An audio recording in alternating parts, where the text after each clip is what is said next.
के बाद और पार्टी कार्यालय के जाने के बाद आपसे रूबरू हो रहा हूँ।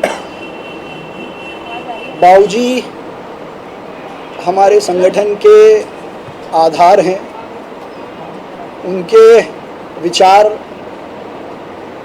पितामह के विचार हैं और इस नए सपनों का इंदौर जो शिवराज सिंह जी चौहान और कैलाश विजयवर्गीय जी और सुमित्रा ताई के सपनों का इंदौर है, उसको बनाने का अवसर मुझे मिले, इसका आशीर्वाद लेने में बाबूजी से आया था। उन्होंने बहुत मन से मुझे विजयी होने का और अच्छा काम करने का आशीर्वाद दिया है। मैं काका जी के श्री चरणों में ही बैठा हूँ और मैंने उनसे आशीर्वाद लिया और मुझे विश्वास है कि उनका आशीर्वाद फलीभूत होगा। कितना चैलेंजिंग अब मान लेवल भी है, वार्ड बहुत सारे हैं, समय बेहद कम है, कैसे स्ट्रैटेजी है? भारतीय जनता पार्टी कार्यकर्ता आधारित पार्टी है। भारतीय जनता पार्टी का एक एक कार्यकर्ता पिछले 5 सालों से, जिस दिन से इलेक्शन ड्यू हुए थे उस दिन से इस इलेक्शन की तैयारी कर रहा है। तो ये चुनाव कार्यकर्ता का चुनाव है और कार्यकर्ता जिस ताकत से इस चुनाव को लड़ेंगे उसका निर्णय ऐतिहासिक होगा, जो आप सबको निर्णय के दिनांक देखने को मिलेगा। लेकिन भार्गव जी देखा इस तरीके से देखेंगे क्योंकि उनका अनुभव भी ज़्यादा रहेगा।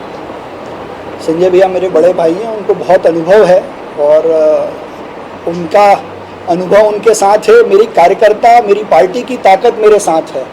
चुनाव लड़ने का अनुभव जीवन में सबको पहली बार मिलता है, पहली बार तो कोई लड़ता ही है, मैं भी पहली बार लड़ रहा हूँ। लेकिन मेरी पार्टी को इंदौर शहर के जितने कार्यकर्ता हैं, रमेश मेंदोला जी, जीतू जिराती जी, मालिनी भाभी, गोलू शुक्ला जी, विकास जी, मधु भैया और जितने हमारे पार्टी के जितने वरिष्ठ नेता हैं, इनसे ज़्यादा चुनाव लड़ाने का अनुभव अगर किसी को है तब आप बताइए और वो मुझे चुनाव लड़ाएंगे। एक कैंपेन का और अगर कंपेयर किया जाए शुक्ला जी का, काफ़ी डिफरेंस है, इसको कैसे आपको? मैं तो एक नौजवान हूँ, इंदौर का बेटा हूँ, बाबूजी का पोता हूँ।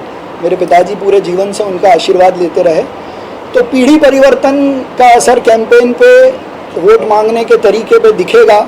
तो मेरा वोट इंदौर के उस अंतिम पंक्ति में खड़े हुए आदमी से है जिसको नगर निगम से अपेक्षा है कि अमूलचूल परिवर्तन होगा, समझदारी से काम होगा, नए विचारों के साथ, नई ऊर्जा के साथ काम होगा और इसमें पूरे पार्टी के